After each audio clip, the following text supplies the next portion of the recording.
Hey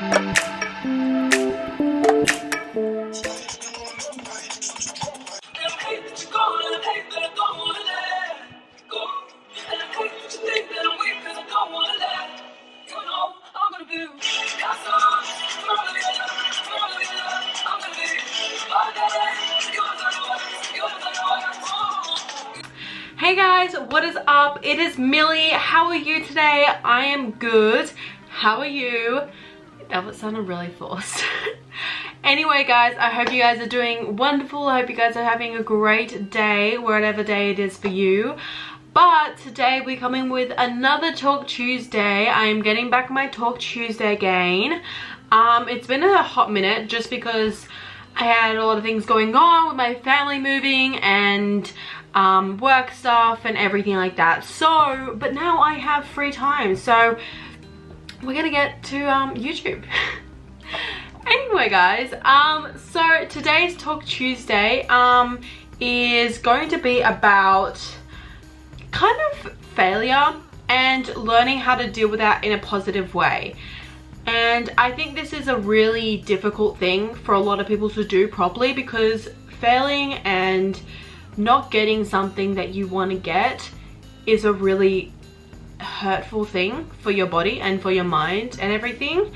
But before we get into it, I would love it if you guys would subscribe to this channel and like this video, because yeah, that would be everything, and spread joy and happiness and love.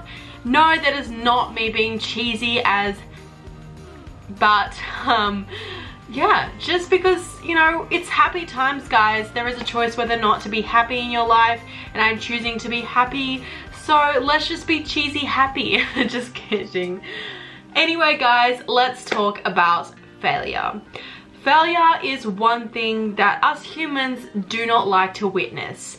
Failure is one of those things where it's really challenging, and it's a really learning curve for a lot of people. People can come from different kind of backgrounds, and I mean, all the greats failed, so there's technically a positive in failing. And I think that failing, but not also failing, it's kind of like not getting what you want, not succeeding in something that you've dreamed about, not going as fast as you thought it would go. What else is there? There's getting rejected, getting let go, anything that has to do around the fact of that it hurts you and it almost makes you feel like you're not worth something. And I just want to say to you guys right now, you are worth more than anything in this life. You and you alone are the best version of yourself, and no one else can say otherwise. If you feel like you're not the best version, then that's up for you to decide for yourself and for you to work on that. But if you really know in your heart that you are the best version of yourself, you are incredible as you are, and there is nothing else from stopping you. I read my book last night. It's called Miracles Happen. It's amazing. It's an amazing book, and it literally said, it said something about how that we already know who we are. It's kind of like when you say, you know, you don't want a particular type of car because it doesn't have this stuff and it doesn't have this stuff and stuff.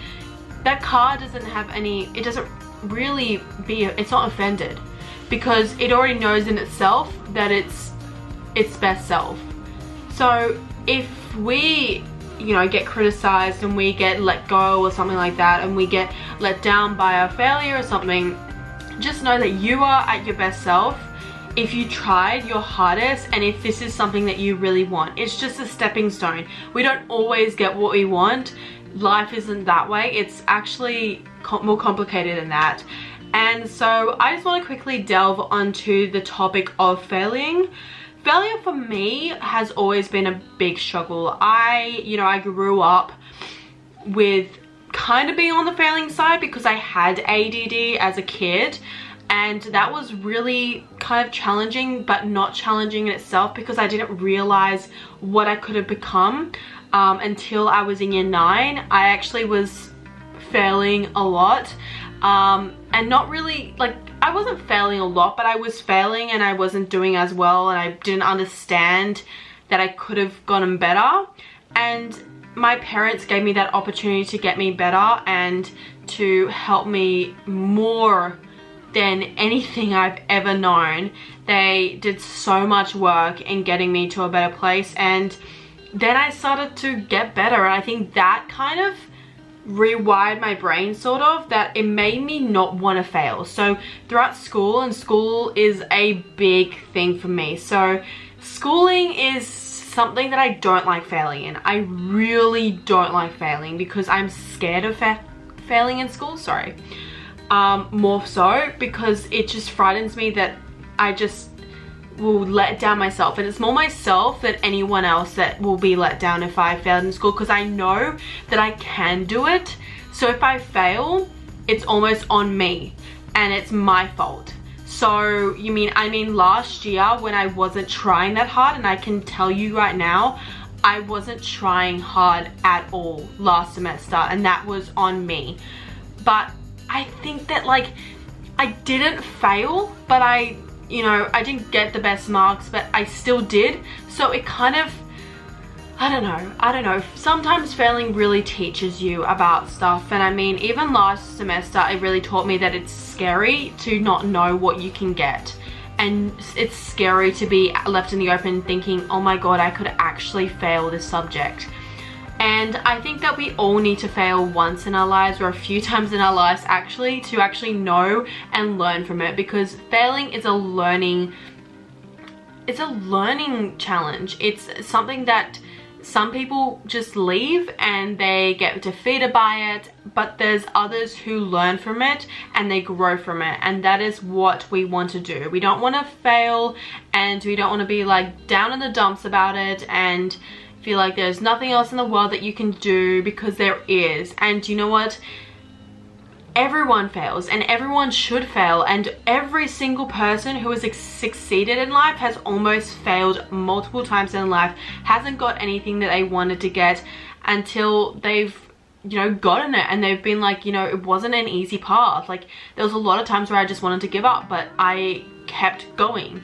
And that's the best thing that you can do. And it does hurt. It does hurt failing, being let go from something where you are like, I have been trying my hardest and you are doing this to me because of it could be a stupid reason, it could be a not thought out reason, it could be anything. If you know deep down that you are trying your hardest, that is all that matters, guys. It's their fault sometimes. If you're not trying your hardest, that is when you can probably say, but if you know deep down in your heart, and you actually do know that you are trying your hardest, there's nothing else stopping you from being like, I can do this again.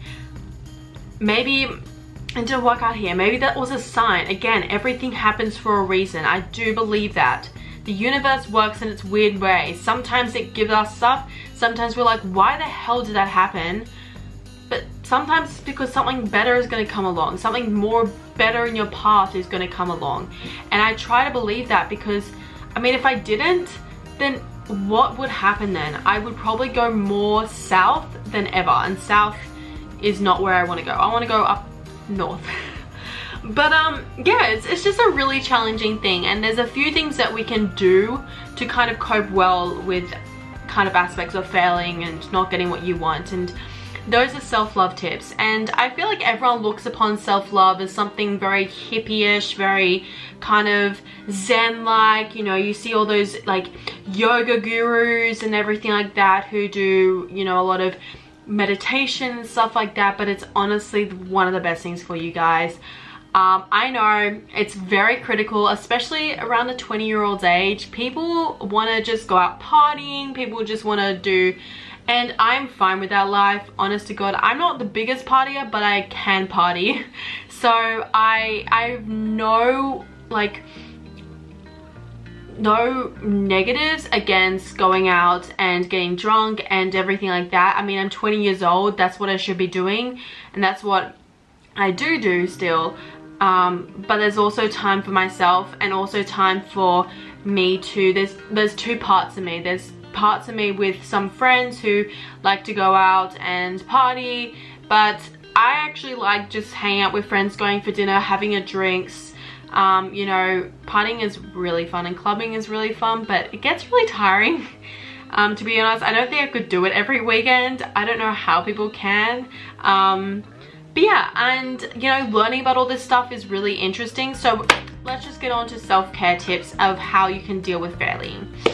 My first one to do is a really important one that I've actually delved a lot on in this past year. Actually, I've actually started doing it, I think, from around mid-January, and that was actually journaling.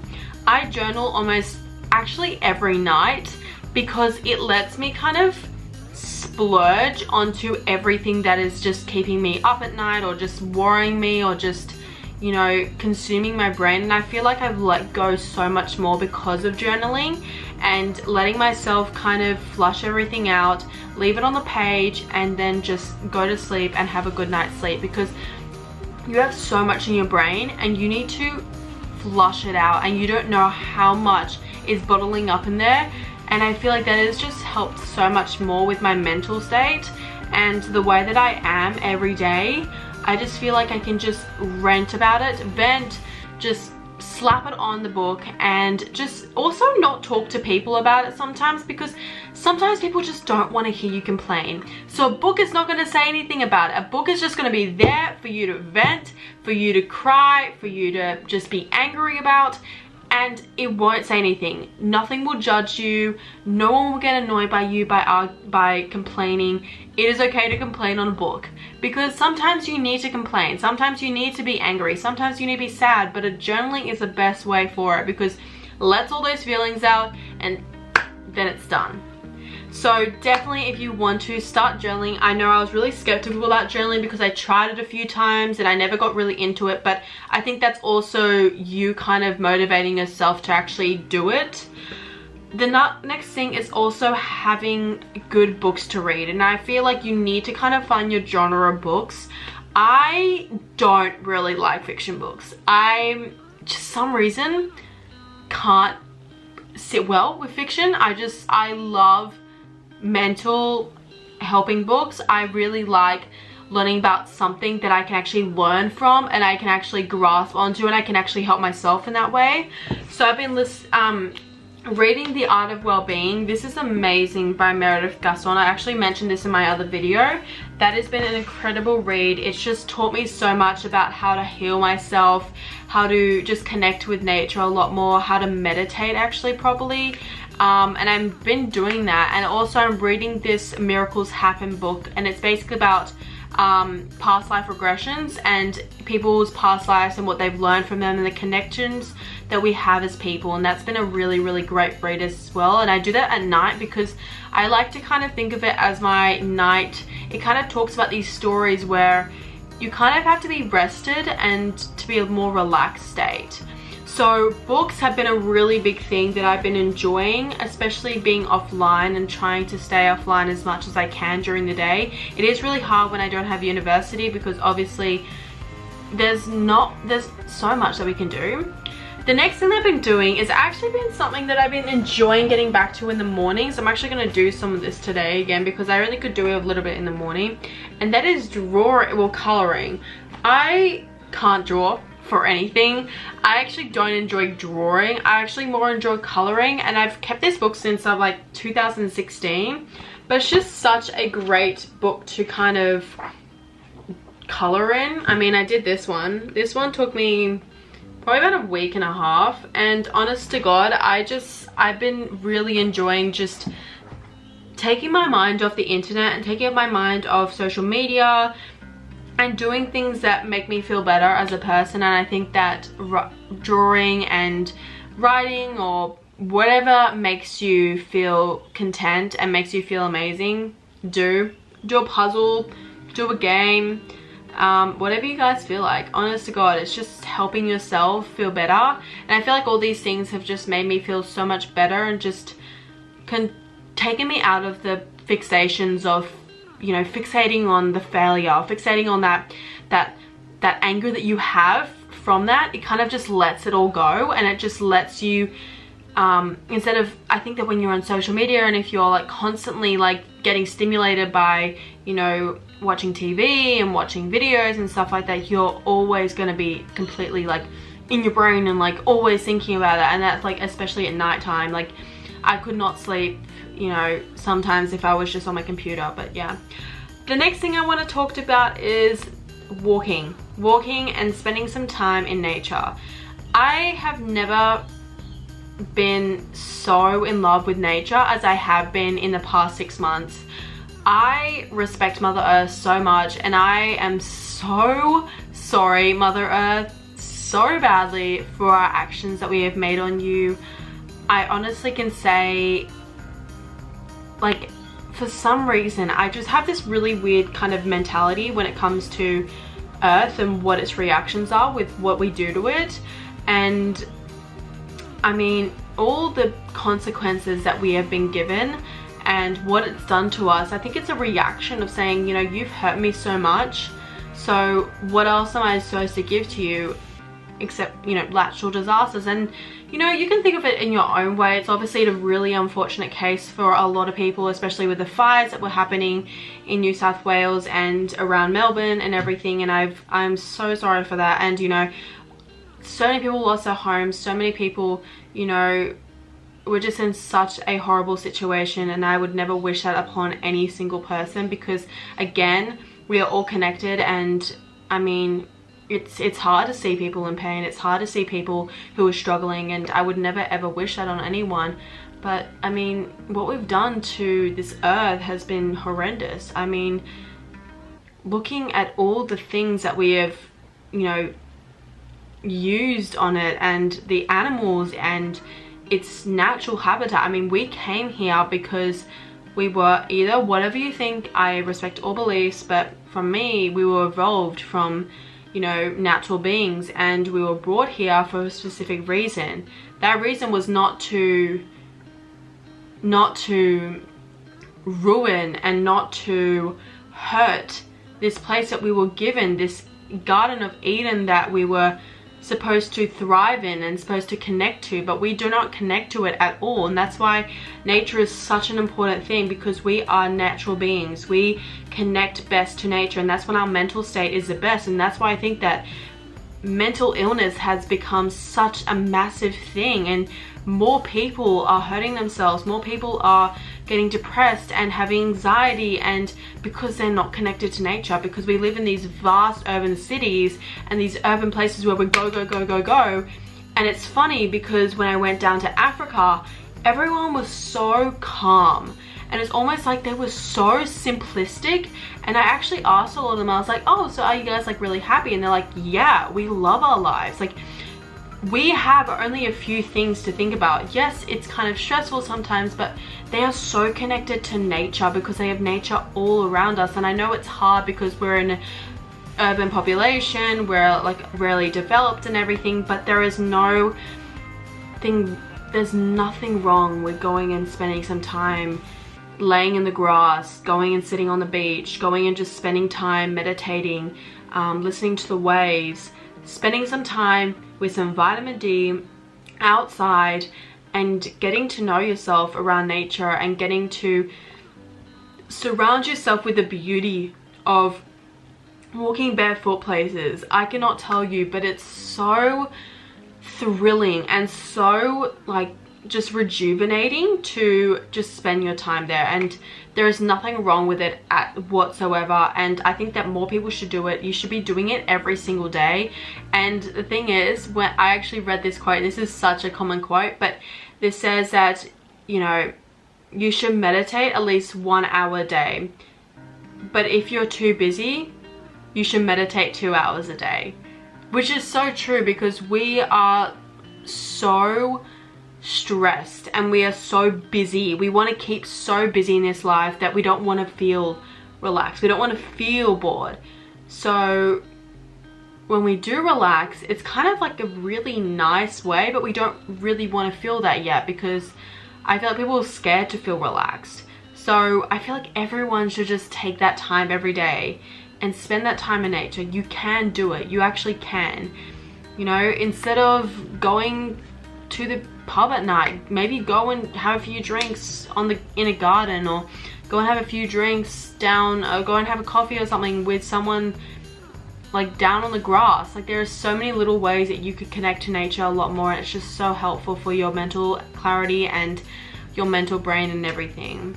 Another thing is actually exercise. Exercise is amazing. It is really helping releasing endorphins, and it really just gets everything in your brain flushed out from like sweating and, you know, just everything. It just really releases your mind from so much. And if you're angry at something, put that anger into your workout, and I swear to God, you will go so much harder, because sometimes you just need to let that kind of, those emotions out. That's another way of releasing yourself.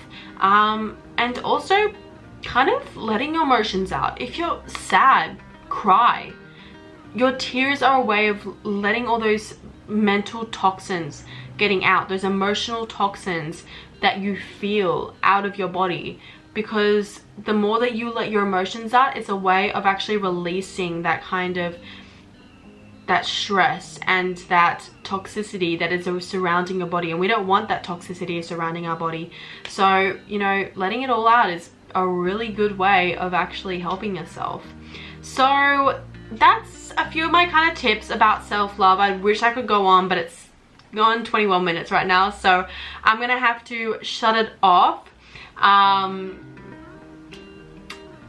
But yeah, I hope you guys really enjoyed this video. I did actually really enjoy talking about it. I wish I could talk about more self-love tips, because I have a lot, and they're just so amazing to just help yourself more than actually hurt yourself. And I feel like we all need that kind of encouragement and that kind of helping hand sometimes. So I'm hoping you guys all enjoy this video. I hope you guys have an amazing day. I am filming again tomorrow for my this week's video, which this week's video is going to feature a skincare routine. So I'm hoping that you guys enjoy this video, and I'll get you back to you guys on Sunday. Anyway guys, have a wonderful rest of the day, and I'll see you later. Bye.